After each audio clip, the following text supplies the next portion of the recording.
Trump हैं, इनके तो मंशा पे भी हमें संदेह होता है। हमको कभी-कभी लगता है कि ये जानबूझ के टैरिफ बढ़ाएँ, जिससे कि शेयर बाजार धड़ाम से नीचे गिर जाए, कोई चीज़ें एकदम सस्ती हो जाएँ, धड़ाम से क्या हो जाए, एकदम सस्ती हो जाए। उसके बाद कह देते हैं कि नहीं-नहीं 90 दिन की छूट दे देते हैं, अभी किसी पे ये लागू नहीं होगा, 90 दिन की छूट दे देते हैं, बस चाइना पे ये लागू रहेगा। तुरंत शेयर मार्केट बढ़ जाता है और शेयर मार्केट बढ़ने से पहले ये कहते हैं कि अभी खरीद लो शेयर मार्केट, बहुत आराम से हो जाएगा। अभी बहुत लोगों को बुझा नहीं रहा होगा, तो धड़ाम से गिरा ही धड़ाम से उड़ गया, इसमें क्या हुआ? एक नॉर्मल एग्जांपल देके समझाते हैं आपको। ये हाईवे है देखिए, ये हाईवे है, हमको ये ज़मीन खरीदनी है, सपोज़ कीजिए, ये ज़मीन खरीदनी है, अब कैसे खरीदा जाए? खरीद के बेच के निकल जाना है, तो हल्ला कर देंगे कि यहाँ शमशान घाट खुलने जा रहा है, शमशान घाट। अब जैसे ये हल्ला होगा ना कि यहाँ शमशान घाट खुलने जा रहा है, ज़मीन की प्राइस धड़ाम से नीचे गिर जाएगी। शमशान घाट खुलने जा रहा है, तो यहाँ ज़मीन की प्राइस क्या हो जाएगी? धड़ाम से नीचे गिर, जैसे गिरेगी तो हम ये ज़मीन खरीद लेंगे, ज़मीन खरीद लेंगे। बाद में कहेंगे शमशान घाट कैंसिल, शमशान घाट कैंसिल, अब ज़मीन का रेट तो वापस आ गया। अब क्या करेंगे? हम इसमें एगो कोनो फ्लैटवा बिचवा में, एगो कोई कहीं एगो फ्लैट अमिताभ बच्चन को दे देंगे फ्री में, कि लीजिए आप ये चाबी लीजिए, ये वाला आपका एरिया हो गया। अब क्या करेंगे? बाकी प्लॉट को बेचेंगे। अरे आके रहो ना जी, यहाँ फ्लैट में खरीदो, ये करोड़ों का खरीदो ना, ये अमिताभ बच्चन के पड़ोसी कहलाओगे, ये हुआ तो ये जो फ्लैट बिकना चाहिए 3 गुना दाम पे बिक जाएगा।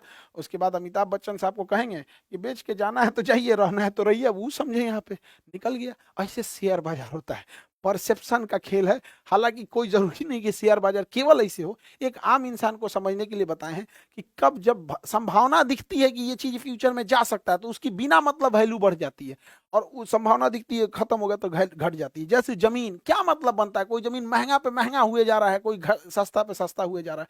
तो हमको तो ट्रंप के मंशा पे भी डाउट होता है, क्या कर रहा है इधर। जैसे ट्रंप ने अनाउंस किया भारत पे भी 26% टैक्स, तो यह एप्पल कंपनी जो चेन्नई में अपना मैन्युफैक्चरिंग करती थी, इसने सोचा कि एक काम करते हैं, जल्दी जल्दी इसको पहले अमेरिका में भेज देते हैं, कहीं ये महंगा मत हो जाए, बिना मतलब 26% एक्स्ट्रा क्यों देंगे। तो इसने ग्रीन कॉरिडोर बनाया, आईफोन ने। ग्रीन कॉरिडोर में गाड़ियों को रास्ता दिया जाता है, अमूमन यह किसी वीआईपी के लिए या फिर बहुत इमरजेंसी में, कोई मेडिकल इमरजेंसी होता है तब ग्रीन कॉरिडोर बनाया जाता है। ग्रीन कॉरिडोर में पूरी सारी सड़कें खाली करा देती हैं, और ग्रीन कॉरिडोर बना के और उस जहाज में भर भर के लेके गए थे लोग यहाँ पर।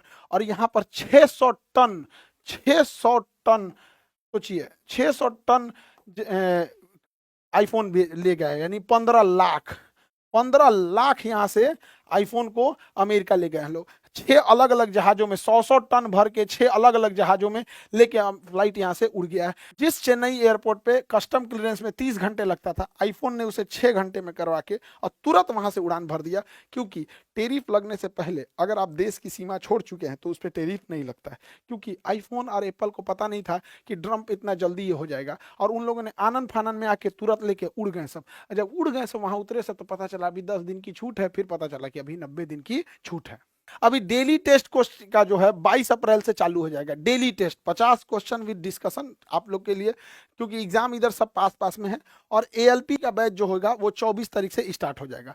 पिछली साल जो हम लोग स्टार्ट किए थे नीट और जेई, तो ऐसा लगता था कि रिजल्ट आएगा कि नहीं आएगा। अभी जेई मेंस का रिजल्ट आया है। इन लोग जो एडवांस की तैयारी कर रहे हैं उनकी शुभकामनाएं, जिनका मेंस हो गया उनको भी ढेर सारी शुभकामनाएं। इन ऐसे होनहार बच्चे जो थे अभी आए थे, उन लोग का रिजल्ट हो गया यहाँ पे। बड़ा खुशी हो रहा था इन लोगों से मिलकर कि पिछले साल हम लोग जब शुरू किए थे तो नहीं लगा था कि एक साथ इतने बच्चे आ जाएंगे। अभी तो कुछ ही बच्चे थे जो पटना में थे, कुछ बच्चे ऑनलाइन थे, कुछ बच्चे अभी मेन एडवांस की तैयारी में हैं। तो बहुत जल्दी रिजल्ट आ रहा है, और नीट में भी इसी तरह से रिजल्ट आएगा। बहुत खुशी हुई। अब आप लोगों को कोटा जाने की जरूरत नहीं है, यहीं बैठ के पढ़ाई कीजिए बेस्ट फैकल्टी के साथ।